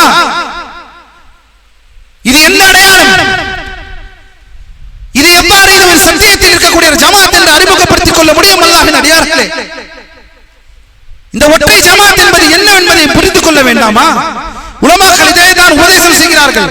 நான் உங்களுக்கு உபதேசம் செய்வது ஒன்றே ஒன்றுதான். உலமாக்கள் சொல்கிறார்கள், ஷேக் ரபி போன்ற உலமாக்கள் சொல்கிறார்கள், நீங்கள் சென்று உங்கள் ஊருக்கு செல்லுங்கள், மாணவர்களுக்கு உபதேசம் செய்கிறார்கள். எந்த ஜமாத்தும் எந்த கட்சியும் எந்த ஜம்மியத்தையும் உருவாக்க வேண்டாம். நீங்கள் படியுங்கள், உங்கள் ஊருக்கு செல்லுங்கள், நீங்கள் ஒரு 5 பேருக்கு சொல்லிக் கொடுங்கள். அந்த 5 பேர் 10 பேரை உருவாக்குவார்கள், அந்த 10 பேர் 20 பேரை உருவாக்குவார்கள், அந்த 20 பேர் 50 பேரை உருவாக்குவார்கள். இப்படித்தான் சஹாபாக்கள் காலத்தில் மார்க்கம் பரவியது. இவ்வாறுதான் அவர்கள் அனைத்தையும் ஆட்சி செய்தார்கள். இந்த அடிப்படையை விட்டுவிட்டு கட்டமைப்புக்குள் வந்து அந்த கட்டமைப்பில் படித்தவர்களும் கல்வி படித்தவர்களும் இல்லை. அல்லாஹ்வின் அடியார்கள், ஒரு சிறிய கேள்வியை கேட்டுக்கொள்கிறேன். இந்த பூமியில் உயிரோடு இருக்கக்கூடிய நமக்கு நபிமார்கள் இப்போது இல்லை. அல்லாஹ்வின் தூதர் ஸல்லல்லாஹு அலைஹி வஸல்லம் மரணித்து விட்டார்கள். இதை எல்லோரும் ஏற்றுக்கொண்ட ஒரு கொள்கை விஷயம். அல்லாஹ்வின் தூதர் ஸல்லல்லாஹு அலைஹி வஸல்லம் ஒரு கூட்டத்தை அடையாளப்படுத்திக் கொண்டு நம்மை விட்டு சென்றார்கள். எனக்கு பிறகு நீங்கள் இவர்களிடம் பிடித்துக் கொள்ளுங்கள், இவர்கள் நீங்கள் கல்வி கற்றுக் கொள்ளுங்கள் என்றால் யாரை சொல்கிறார்கள்? அல் உலமா. இந்த உலமாக்களை அடையாளப்படுத்துபவர்கள் இங்கு யார்? உலமாக்கள் என்ற இந்த வார்த்தையை முற்றிலுமாக மறைக்கப்பட்ட ஒரு சமுதாயமாகத்தான் நம்மில் இருக்கக்கூடிய பெரும்பாலான ஜமாத்துகளும் ஜம்மியத்துகளும் செய்து கொண்டிருக்கிறார் என்பதை மனவருத்தத்தோடு சந்தோஷத்துடன் இல்லை, மன வருத்தத்தோடு இங்கு நாம் பதிவு செய்கிறோம். இப்னு பாஸ் யார் என்று கேட்டால் தெரியவில்லை, இப்னு உஸைமீன் யார் என்று கேட்டால் தெரியவில்லை, அல்பானி யார் என்று கேட்டால் அவர் யார் என்று தெரியவில்லை. இன்னும் சொல்ல போனால் குத்பாக்களில் இன்று ஏதோ வெளிநாட்டில் அந்த ஜமாத்துகளுக்குள் அந்த ஜம்மியத்துகளுக்குள் வெளிநாட்டில் மதீனாவிலோ அல்லது மக்காவிலோ கல்வியை படித்து வந்த ஒரு மாணவன் அந்த மிம்பரில் ஏறி இமாம்களின் பெயரை குறிப்பிட்டால், ஏன் இமாம்களின் பெயரை எல்லாம் குறிப்பிடுகிறீர்கள், வெறும் குர்ஆனையும் சுன்னாவை மட்டும் சொல்லி போய்விடலாமே என்று சொல்லக்கூடிய அளவிற்கு இன்று இந்த ஜம்மியத்தில் இருக்கிறார்கள் என்றால், நீங்கள் உங்களை எந்த சத்தியத்தில் சொல்கிறீர்கள்? எந்த சத்தியத்தை கொண்டு நீங்கள் மற்றவர்களை எதிர்த்து குர்ஆன் சுன்னா ஃபஹ்மு ஸஹாபா என்று எந்த அடிப்படையில் சொல்கிறீர்கள்? ஃபஹ்மு ஸஹாபா என்றால் என்ன? எல்லோருக்கும் குர்ஆன் சுன்னா இருக்கிறது, எல்லோரும் குர்ஆன் ஹதீஸ் என்று சொல்கிறார்கள். காதியானி முதற்கொண்டு குர்ஆன் ஹதீஸ் என்று தான் சொல்கிறான். ஒரு காதியானி குர்ஆன் ஹதீஸ் என்று தான் சொல்கிறான். அவனுக்கும் நமக்கும் உள்ள வித்தியாசம் என்ன? அவனுக்கும் நமக்கும் உள்ள வேறுபாடு என்ன? அல் ஃபஹம், புரிதல். அந்த குர்ஆனையும் சுன்னாவையும் புரியக்கூடிய அந்த புரிதல் புதிதாக தலைமுறைக்கு உருவாக்கப்படுவதல்ல.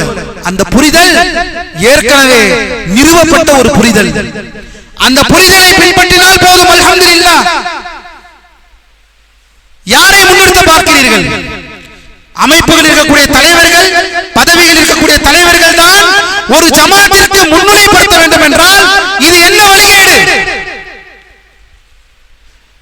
பேருக்கு இஸ்லாமிய ஜமாத், பேருக்கு இஸ்லாமிய ஜம்மியத், தலைவர் யார், பொதுச் செயலாளர் யார், பொருளாளர் யார் என்றெல்லாம் கேட்டால் கல்வியை படித்தவர்கள் கிடையாது. அல்லாஹ்வின் அடியார்களே, இந்த நிலையை மாற்ற வேண்டும் என்றால் மறுபடியும் இப்படிப்பட்ட ஜம்மியத்துகளும் ஜமாத்துகளும் குழுக்களும் கட்சிகளும் உருவாகாமல் பார்ப்பதற்கு நாம் என்ன செய்ய வேண்டுமோ அதை செய்ய வேண்டும். நாம் என்ன செய்ய வேண்டும்? மறுபடியும் ஒரு ஜமாத்தை உருவாக்குவதற்கு யாரும் காரணமாகி விடாதீர்கள். அல்லாஹ்வின் அடியார்களே, தாழ்வான வேண்டுகோள், பணிவான வேண்டுகோள். ஜமாத் உருவாக்குவதற்கு தேவையில்லை. ஏற்கனவே இருக்கக்கூடிய ஜமாத்தின் அடிப்படையில் கொள்கையின் பால், வழிமுறையின் பால், ஒழுக்கங்களின் பால் பயணித்தால் போதுமானது. அல்ஹம்துலில்லாஹ். இதைத்தான் அல்லாஹ்வின் தூதர் போட்டுக் கொடுத்தார்கள். இதெல்லாம் இந்த பிரிவுகள் வரும் என்பதனால் தான் 73 72 நரகம் செல்லும், ஒன்றே ஒன்று சொர்க்கம் செல்லும். அது யார் என்றும் உங்களுக்கு நான் சொல்லிவிடுகிறேன். அவர்கள்தான் நானும் என் தோழர்களும் இன்று எதில் இருக்கிறோமோ.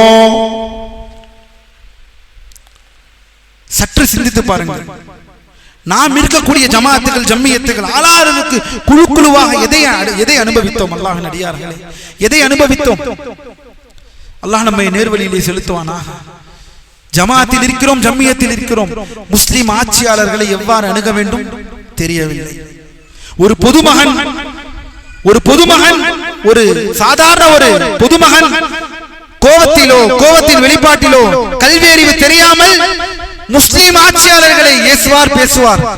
அவருக்கு ஈக்குவலாக, அவருக்கு சமமாக கல்வியில் இருக்கக்கூடியவர்கள் என்று சொல்லிக்கொண்டு இஸ்லாமிய ஆட்சியாளர்கள் எந்த நாட்டில் இருந்தாலும் இருக்கட்டும், இஸ்லாமிய ஆட்சியாளர்களை ஏசுவதும் பேசுவதும் மார்க்கத்திற்கு முரணான செயல் என்பதை எத்தனை வருடத்திற்கு முன்னால் நாம் தெரிந்து கொண்டோம்?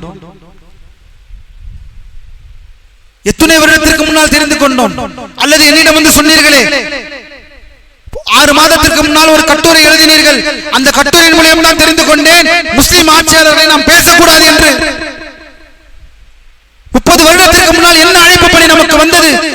அல்லாஹ்வின் அடியார்களே, மறுபடியும் சொல்கிறேன், வெறும் தர்காவிற்கு எதிரான செய்த புரட்சி மட்டும் அல்ல சத்திய தாவா என்பது. கபர் வணக்கத்திற்கு மட்டும் எதிராக செய்யப்பட்ட என்ற அந்த அழைப்பு மட்டும் போதாது அல்லாஹ்வின் அடியார்களே. அதை தாண்டி இஸ்லாம் பன்முகத்தன்மை கொண்ட அனைத்து கதவுகளையும் அனைத்து வழிகேடுகளையும் அகற்றியது. எந்த அளவிற்கு நீங்கள் அல்லாஹ்விற்கு இணை வைக்க கூடாது, தர்காவிற்கு செல்லக்கூடாது என்று சொன்னீர்களோ, அந்த அளவிற்கு மற்ற விஷயங்களிலும் மார்க்கத்தை சஹாபாக்கள் வழியின்பால் நாம் குர்ஆன் சுன்னாவை புரிந்து கொள்ள வேண்டும் என்ற அந்த அளவுகோல் நாம் விட்டு இருக்க கூடாது. அதே போல் ஆட்சியாளர்கள் விஷயத்தில் மார்க்கம் எவ்வாறு சொல்கிறது, எவ்வாறு பேசுகிறது, ஆட்சியாளர் விஷயத்தை எவ்வாறு கண்ணியத்தை காக்க வேண்டும் என்பதும் மார்க்கத்தின் சத்தியத்தில் ஒரு அங்கம் தான். சத்தியம் என்றால் வெறுமன தர்காவுக்கு எதிராக செய்த புரட்சி மட்டும் கிடையாது என்பதை நாம் புரிந்து கொள்ள வேண்டும். பல விஷயங்கள் இதில் அடங்கியிருக்கிறது அல்லாஹ்வின் அடியார்களே.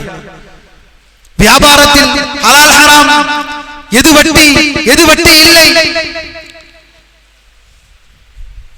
வட்டியில் இருந்தால் என்ன பிரச்சனை என்ற எதையுமே தெரிந்து கொள்ளாமல் எதன்பால் செல்கிறோம்? அதனால்தான் நூலாசிரியர் சொல்கிறார்கள், ஜமாத் என்று சொல்லிவிட்டு நீங்கள் ஆளுக்கால் ஒரு ஜமாத்தை கொண்டு போய்விடாதீர்கள். ஜமாத் என்றால் என்ன என்பதை நான் உங்களுக்கு சொல்கிறேன். அந்த ஜமாத் என்பது சஹாபாக்கள். அந்த ஜமாத் என்பது சஹாபாக்கள். அவர்களைத்தான் அல்லாஹ் பொருந்திக் கொண்டான். அவர்களின் மார்க்கத்தை, அவர்களிடமிருந்து யார் மார்க்கத்தை எடுத்துக்கொள்ளவில்லையோ அவர் வழிகட்டு விட்டார். மார்க்கத்தில் அவர் புதிய காரியத்தை உருவாக்கி விட்டார். உலமாக்கள் என்று பேசினால் அந்நிய வார்த்தைகளாக தெரிகிறது. இந்த நோய், இந்த பிரச்சனை அடுத்த தலைமுறைக்கு வந்துவிடக் கூடாது அல்லாஹ்வின் அடியார்களே. உலமாக்கள் பெயரை சொன்னால் யார் அவர்? நம் மக்கள், தௌஹீத் மக்கள். இப்னு பாஸ் யார் என்றால் தெரியவில்லை. இப்னு உஸைமீன், அதுவே வெறும் சவுதி அல்ல, வேறு ஏதாவது ஒரு முஸ்லிம் நாடுகளில் ஏக்கம் சாராமல் உங்களை போல 20-30 வருடத்திற்கு முன்னால் சத்தியத்தை எடுத்துக்கொண்டு கொள்கையின் பால் வாழக்கூடிய உங்கள் வயதில் 40 அல்லது 50 வேறு நாடுகளில், ஏன் அரபு நாடை பற்றி பேசவில்லை, அரபு நாடு அல்லாமல் நீங்கள் மட்டும்தான் சத்தியத்தில் இருந்தீர்கள், நீங்கள் மட்டும்தான் தர்காவுக்கு எதிராக புரட்சி செய்தீர்களா? 50 வருடத்திற்கு முன்னால், 40 வருடத்திற்கு முன்னால் பல நாடுகளில் இந்த புரட்சி ஏற்பட்டது. ஆனால் அவர்களிடம் இன்றளவு போய் கேட்டாலும் 50 வயது ஆயிருக்கும். இப்னு பாஸ் யார் என்று கேட்டால் அவருக்கு தெரியும். உலகத்திற்கு நம் நூற்றாண்டில் நமக்கு சத்தியத்தை போதித்த உலமாக்களில் மாபெரும் இமாம் இப்னு பாஸ், இப்னு உஸைமீன், இவர்கள் எல்லாம் யார் என்று கேட்டால் நம் மக்களுக்கு, நம் தந்தைமார்களுக்கு, நம் மாமாமார்களுக்கு, நம் பெரியப்பாமார்களுக்கு, நம் சித்தப்பாமார்களுக்கு தெரியவில்லை. எனக்கு தெரிந்ததெல்லாம் எங்கள் இயக்கத்தின் தலைவர், எனக்கு தெரிந்ததெல்லாம் எங்கள் இயக்கத்தின் பொதுச் செயலாளர், எனக்கு தெரிந்ததெல்லாம் எங்கள் இயக்கத்தின் பொருளாளர், எங்களுக்கு தெரிந்ததெல்லாம் எங்கள் இயக்கத்தின் கொள்கை பரப்பு செயலாளர். இப்படி கட்டமைப்பினால் வாழ்ந்து வாழ்ந்து வாழ்ந்து வாழ்ந்து கல்வியை படிக்க ஆர்வத்தை மூட்டாமல், கல்வியை படிக்கவும் வேண்டும், வெறுமன கட்டமைப்பின் பால் அப்பாவி முஸ்லிம்களை வேலை செய்யவும், பேனர் அடிக்கவும், போஸ்டர் ஒட்டவும், குர்ஆன் சுன்னாவை எல்லோரும் படிக்க வேண்டும், எல்லோருக்கும் இஸ்லாம், எல்லோருக்கும் குர்ஆன், எல்லோருக்கும் சுன்னா, எல்லோருக்கும் கல்வி என்ற இந்த நிலையை எடுக்கக்கூடிய கால தேவையில் இன்று இருக்கிறோம். அல்லாஹ்வின் அடியார்களே, ஆலிமாக ஒருவர் தலை சிறந்திருக்கலாம், ஆனால் கீழே இருக்கக்கூடிய யாரும் மற்ற ஜாஹிலாக இருக்கக்கூடாது, அறியாமையினால் இருக்கக்கூடாது. அந்த அறியாமையை விட்டுவிட்டால் 20-30 வருடம் கழித்து அவரும் 50 வருடத்தை போல் அடைவார். அவரிடம் மார்க்க கல்வி என்று கேட்டால் கிடையாது என்று சொல்வார்.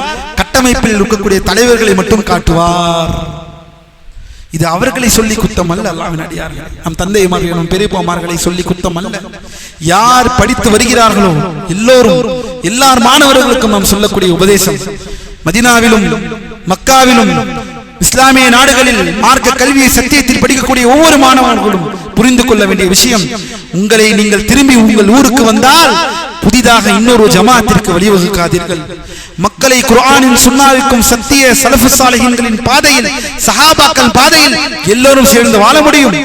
ஒரு ஜம்மியத்து ஜமாத் இருந்தால்தான் தாவா வளரும், பள்ளி வளரும். இந்த பள்ளி எப்படிப்பட்ட உருவாக்கப்பட்ட பள்ளி? ஏன் தமிழகத்தில் எத்தனை பள்ளிகள், இயக்கம் சாராத பள்ளிகள் இருக்கின்றது? அவர்களுக்கு தேவை சத்தியத்தின் பால் அழைக்கக்கூடிய அழைப்பாளர்கள். ஏன் ஒரு ஜம்மியத்தை அடையாளப்படுத்த வேண்டும்? அடையாளப்படுத்த ஒரு ஜமாத்தை அல்லாஹ் தூதர் காட்டி தந்து போயிருக்க நாம் ஏன் புதிதாக ஒரு ஜமாத்தை, ஒரு ஜம்மியத்தை அறிமுகப்படுத்த வேண்டும்? அல்லாஹ்வின் அடியார்களே, இதை எப்போது சிந்திக்க போகிறோம்? நாம் எல்லோரும் ஒருவர்கள் என்று எப்போது சிந்திக்க போகிறோம்? நாம் எல்லோரும் ஒற்றை கோட்டில் இருப்பவர்கள், நமக்கு எல்லோருக்கும் ஒரே தலைவர் முஹம்மது நபி ஸல்லல்லாஹு அலைஹி வஸல்லம் என்பதை எப்போது சிந்திக்க போகிறோம்? நமக்குள் ஆளாளுக்கு லட்சப்பேடியில் இருக்கக்கூடிய தலைவர்கள் என்பதை எப்போது தூக்கி எறிய போகிறோம்?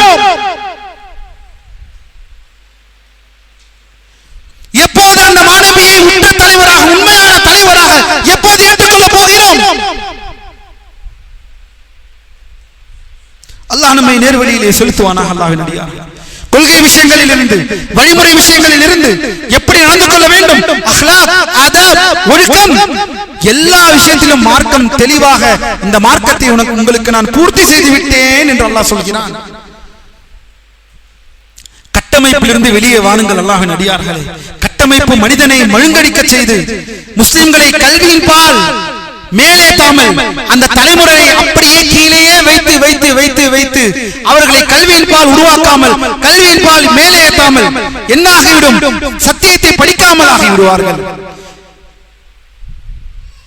இன்று மிகவும் கவலைப்பட வேண்டிய விஷயம், கல்வியை சுமந்தவர்கள் எல்லாம் அட்மினிஸ்ட்ரேஷன் வேலையில் தள்ளப்பட்டு முடிவெடுக்கக்கூடிய விஷயங்களில், முஸ்லிம்களின் ரத்தம் சார்ந்த, முஸ்லிம்களின் பொறுப்பு சார்ந்த விஷயங்களில் இன்று முடிவெடுப்பவர்கள் ஜமாத்துகளின் ஜம்மியத்துகளின் பொறுப்புகளை வகிப்பவர்களாகவே இருந்து கொண்டிருக்கிறார்கள்.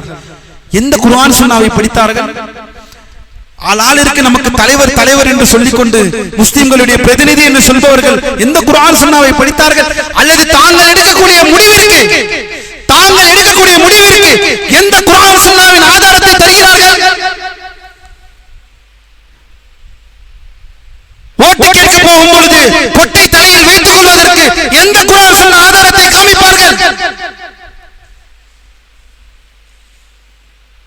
முஸ்லிம் ஆட்சியாளர்களுக்கு எதிராக அவர்களை பொதுவெளியில் விமர்சித்து, அவர்களை ஏசி பேசி மக்களின் உள்ளத்தில் ஆட்சியாளர்களுக்கு எதிரான அந்த கிளர்ச்சியை ஊட்டுவதில் எந்த குர்ஆன் சுன்னாவின் ஆதாரத்தை காமிப்பார்கள்?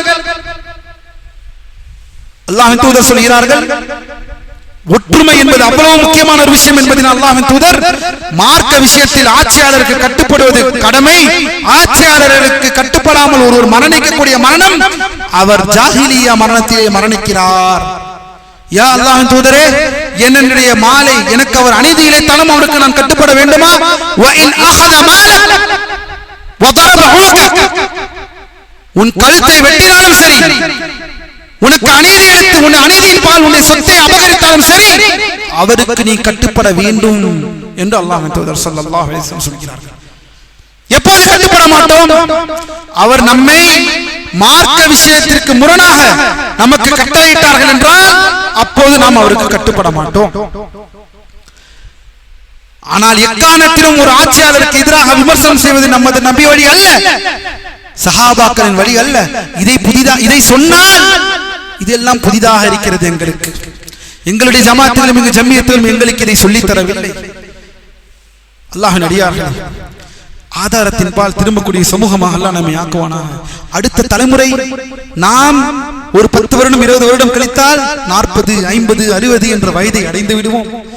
மார்க்கத்தில் பல நாடுகளில், வெளிநாடுகளில் 50 வயதில் இருக்கவர்கள் ஆலிமாக இருக்கவில்லை, ஆனால் பொதுவான மார்க்க கல்வியை ஜாஹிலாக இல்லாமல் தான் இருக்கிறார்கள். நாம் மட்டும் ஏன் ஜாஹிலாக இருக்கிறோம்? நாம் மட்டும் ஏன் அடிப்படை விஷயங்கள் கூட தெரியாமல் இருக்கிறோம்? என்ன காரணம்? கட்டமைப்பு என்று உருவாகி ஏதோ இந்த கல்வி விஷயங்கள், மதரசா விஷயங்கள் ஒரு சடங்கை போல ஐவேளை தொழுகை நடத்துவதற்காக இமாம்களை நாங்கள் வருடம் நாங்கள் என்ன செய்கிறோம்? உற்பத்தி செய்கிறோம். குத்பா செய்ய உற்பத்தி செய்கிறோம். இன்றும் அதுவும் இல்லை. வடக்கிலிருந்து, வடநாடுகளிலிருந்து இமாம்களை என்ன செய்து விடுகிறோம்? இறக்குமதி செய்து விடுகிறோம். ஒரு நன்றாக குர்ஆனை ஓத தெரிந்து மக்களுக்கு சத்தியத்தை தமிழில் குத்பா செய்யக்கூடிய ஒருவர் கிடைத்தாலும் எங்களுக்கு கழிவறைகளையும் கழுவ வேண்டும், அந்த வேலையும் எங்களுக்கு சேர்த்து செய்ய வேண்டும், அப்படிப்பட்ட ஒருவரை தான் நாங்கள் தேடிக்கொண்டிருக்கிறோம் என்று சொல்லி அவரை அனுப்பிவிடுவது. எங்களுக்கு வடக்கிலிருந்து யாராவது ஒருவர் குர்ஆனையும் ஓத வேண்டும், கழிவறையும் கழுவ வேண்டும் என்ற தகுதியின்பால் நீங்கள் தேடி இவர்களை நீங்கள் பள்ளியில் அனுப்புவீர்கள். கல்வி படித்தவன் வேலை இல்லாமல் திண்டாட்டத்தில் சத்தியத்தை சொல்லும் நினைப்பவன் கூட அவருடைய குரல்கள் இன்று நசுக்கப்படுகிறது. காரணம் என்ன? இந்த கட்டமைப்புகள். இந்த கட்டமைப்பிலிருந்து வெளியே வரக்கூடிய நேரம் இது. அல்லாஹ்வின் அடியார்களே, யாரையும் எதிர்க்க வேண்டாம். எல்லோருக்கும் சத்தியத்தை காமிங்கள். எல்லோருக்கும் குர்ஆன், சுன்னஹ், ஃபஹ்மு ஸஹாபா, இந்த ஒற்றை ஜமாஅத்தில் பயணிப்பது நம் மீது கடமையாக இருக்கிறது. உலமாக்கள் இதைதான் சொல்கிறார்கள். உலமாக்கள் ஒரே விஷயத்தை சொல்கிறார்கள். முக்கியமாக நம் போல நாடுகளுக்கு, நீங்கள் உங்கள் நாட்டிற்கு செல்லுங்கள், பாடசாலைகளை உருவாக்குங்கள், கட்டமைப்புகளை உருவாக்க வேண்டாம், கல்விமான்களை உருவாக்குங்கள், அவர்களிடமே பொறுப்பை கொடுங்கள், மக்கள் சார்ந்த விஷயத்தில் முடிவெடுப்பதை அவர்களிடம் ஒப்படைத்து விடுங்கள். கல்வியை படித்தவர்களும் குர்ஆன், சுன்னஹ், ஃபஹ்மு ஸஹாபாவிலே இருக்கக்கூடிய மாணவர்களிடம் மக்களின் பொறுப்புகளை ஒப்படையுங்கள். அரசியல் தலைவர்கள் ஒப்படைக்க வேண்டாம், கட்டமைப்புகளில் ஊறி கிடப்பவர்கள் ஒப்படைக்க வேண்டாம் என்று உலமாக்களின் உபதேசம்.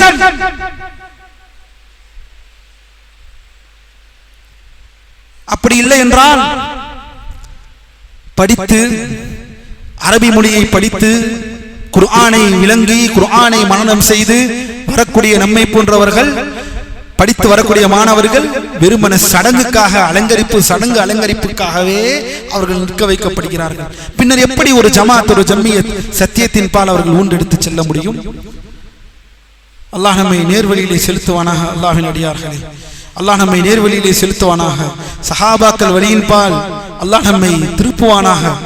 எந்த சத்தியத்திலே அல்லாஹ்வின் தூதர் வாழ்ந்து காட்டி அதை தன் தோழர்களுக்கு காமித்தார்களோ அந்த அடிப்படையில் நம்மை அதன்பால் செயல்படுத்தக்கூடிய மக்களாக அல்லாஹ் நம்மை ஆக்குவானாக. இது ஒரு கூட்டம் என்றால் இவர்கள் ஒரு சாரார்கள்.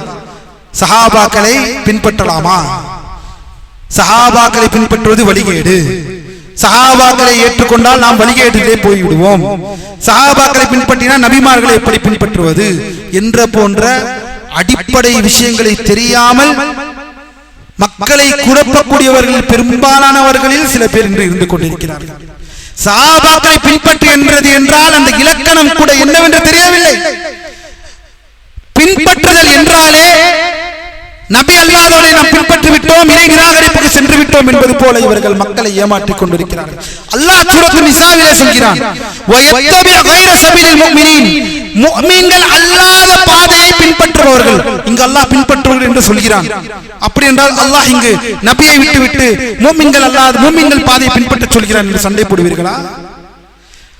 பின்பற்றுதல் என்ற வார்த்தையை புரிதல் இல்லாமல் எல்லோரும் குர்ஆன் சுன்னா என்று சொல்கிறோம், எல்லோரும் நபி என்று தான் சொல்கிறோம். அந்த நபியின் நேரான பாதை எந்த பாதை? அந்த நபியின் பாதையை செயல்படுத்தினவர்கள் சஹாபாக்கள். அந்த பாதையை நாம் பின்பற்றினால் நபியின் பாதை என்று சொல்வதற்கும், நபியை விட்டுவிட்டு சஹாபாக்களை இவர்கள் பின்பற்றுகிறார்கள் என்று சொல்வதற்கும் எவ்வளவு பெரிய பொய்களும் எவ்வளவு பெரிய முரண்பாடு இது! குர்ஆன் வசனம். நான் கேட்கக்கூடிய இந்த கேள்விக்கு பதில், அல்லாஹ் திருமறையில் சொல்கிறான், முஃமின்கள் அல்லாத பாதையை பின்பற்றுபவர்களை அவர்கள் போகும் பாதையில் அல்லாஹ் விட்டுவிட்டு அவர்கள் செல்லும் பாதையை நரகத்தில் ஆக்கி விடுகிறான். சரி, அப்படி என்றால் அல்லாஹ் இங்கே குர்ஆனில் என்ன சொல்கிறான்?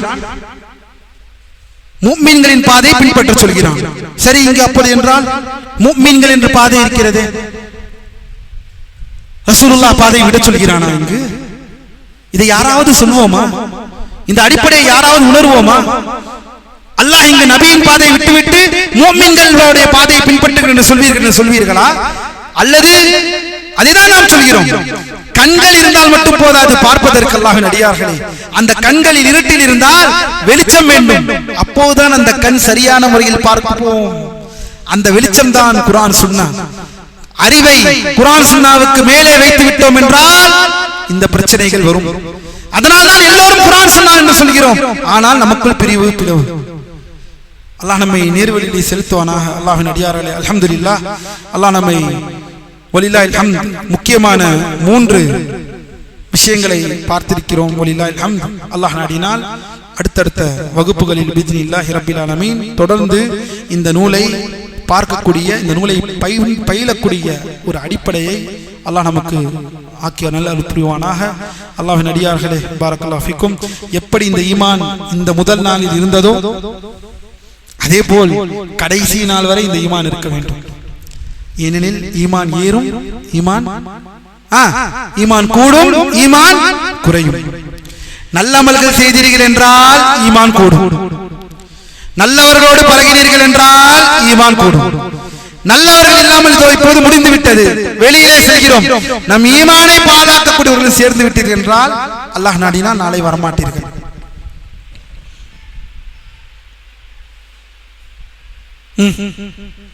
அல்லாஹ் நம்மை நேர்வழியில் செலுத்துவானாக.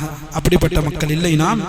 இன்ஷா அல்லாஹ், அல்லாஹ் தான் என்னுடைய ரப்பு என்று சொல்லி அதிலே இஸ்திகாமத்தோடு, அதிலே உறுதியுடன், நிலைப்பாட்டுடன் இருந்து கடைசி வரை இந்த வகுப்புகளையும் தராவிகையும் வகுப்புகளையும் சிறம்பட முடிக்கக்கூடிய மக்களாக அல்லாஹ் நம்மை ஆக்கி அருள் புரிவானாக. وأقول قولي هذا واستغفر الله لي ولكم ولجميع المسلمين من كل ذنب. سبحانك اللهم وبحمدك أشهد أن لا إله إلا أنت أستغفرك وأتوب إليك. نقول بيننا وبينكم السلف، بيننا وبينكم الكتب. كان أحمد يقول البدع بيننا وبينكم الجنائز.